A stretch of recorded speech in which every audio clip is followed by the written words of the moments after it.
Salut à toi. Alors dans cette vidéo, on va voir ce qu'est la méthode Pilates, ses principes et comment bien la pratiquer.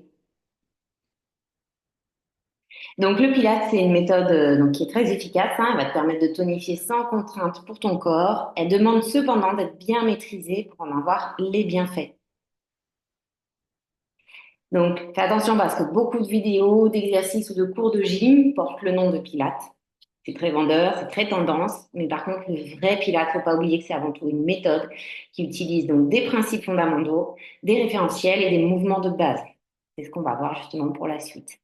Parce que, effectivement, en apparence, les mouvements vont avoir l'air semblables, hein, tu vois, mais une mauvaise réalisation peut vite devenir un exercice dit hyperpressif et mauvais, du coup, bah, pour ton périnée et ta sangle abdominale. Donc, les principes du Pilates, c'est ce qui va faire toute la différence entre un exercice classique et un exercice fait selon les principes du Pilates. C'est-à-dire que sur la vidéo, si tu vois par exemple en vidéo, effectivement, l'exercice va te sembler pareil. Mais c'est dans toutes les explications, tous les principes que tu mets en place pour faire le Pilates. Et c'est ça la méthode Pilates, en fait. C'est pas seulement parce que j'ai un petit ballon que je fais du Pilates, hein. Donc, les principes. Tu vas avoir donc la maîtrise et le contrôle du mouvement, la fluidité à chaque mouvement, la précision, la concentration, la notion de centrage, très importante, et respiration. Je te détaille tout ça juste après. Donc la maîtrise et le contrôle du mouvement. À chaque exercice, tu vas veiller à être bien placé et faire le focus sur la zone à travailler. La fluidité. La recherche de la fluidité va te permettre je fais une faute, harmonie à chaque mouvement. Précision, en te concentrant sur chaque détail du mouvement, tu en reprends le contrôle. Ça, ils vont un petit peu ensemble, les deux, en fait. Concentration, c'est ce qui va te permettre une meilleure gestion de ton mouvement. Tu réalises l'exercice en pleine conscience, ce qui te permet d'être plus efficace dans ta pratique. La respiration, elle est indispensable pour la pratique de tout mouvement bien réalisé. Elle fait également donc le lien corps-esprit parce que pendant ce moment où tu es en fait focus sur ce que tu es en train de faire, ben, tu oublies un petit peu tout le reste en fait. Voilà, les mini-courses,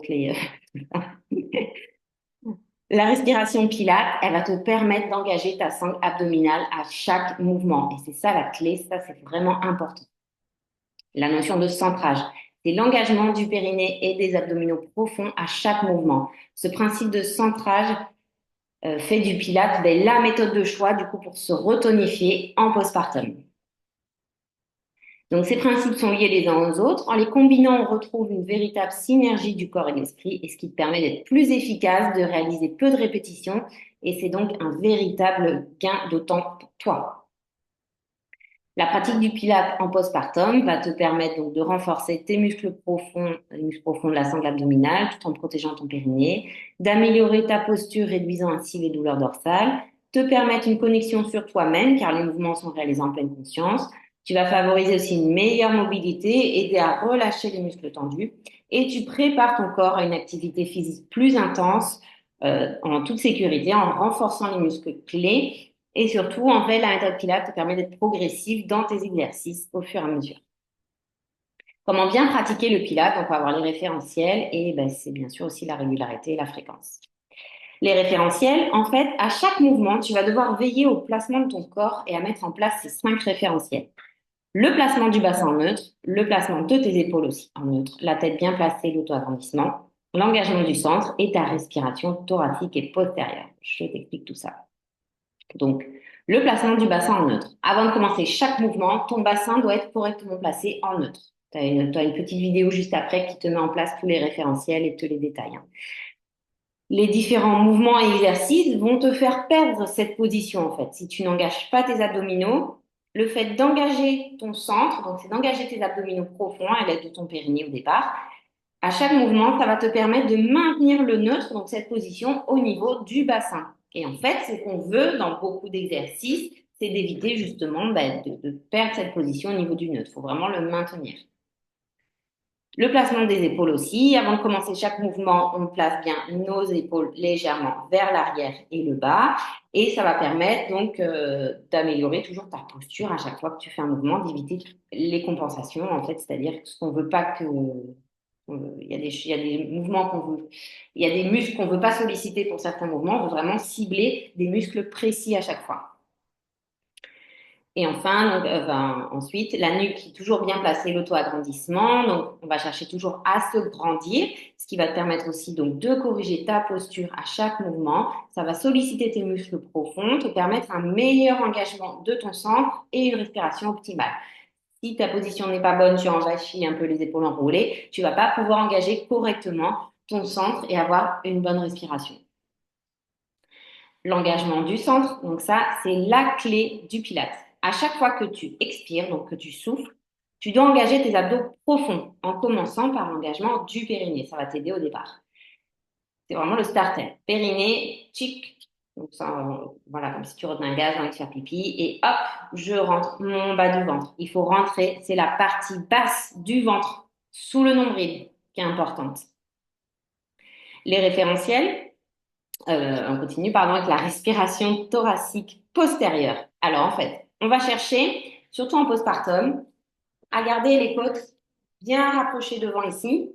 Là, on ne veut pas qu'elles s'écartent. Je ne sais pas si je peux te le mettre en grand, ça va mieux. Voilà, ici. Voilà, on va chercher ici à garder nos côtes ici, serrées vers l'avant. On ne veut pas ouvrir comme ça ici, parce que ça va solliciter sinon la ligne blanche ici, le diastasis. Donc, on veut vraiment garder les côtes ici. Et donc, pour ça, on va emmener l'air plutôt derrière. Quand tu inspires, tu maintiens ici et emmènes ton air ici derrière. Et sans monter tes épaules ici, sans bouger ici, tu vois, en fait, sans venir monter ta cage thoracique comme ça. On maintient ici, hop, avec l'engagement de tes abdos, toujours le bas du ventre rentré, et l'air va venir ici, dans ton dos. Donc voilà, c'est ce que je t'ai dit. Donc on amène l'air dans le dos en maintenant le bas du ventre rentré. En résumé, à chaque mouvement, tu vas devoir bien te placer, donc le bassin, les épaules, la nuque, souffler en engageant ton périnée, puis le bas du ventre. Inspire en cherchant toujours à se grandir, maintenir le bas du ventre rentré, les côtes serrées et emmener l'air dans le dos. Au début, ça peut te paraître un petit peu difficile de penser à tout, c'est normal. Il va te falloir quelques séances pour bien assimiler les référentiels, mais c'est la répétition et la fréquence qui te permettront de mieux maîtriser tous ces principes. Donc, sois régulière et le reste viendra. Allez, ciao, ciao, à bientôt!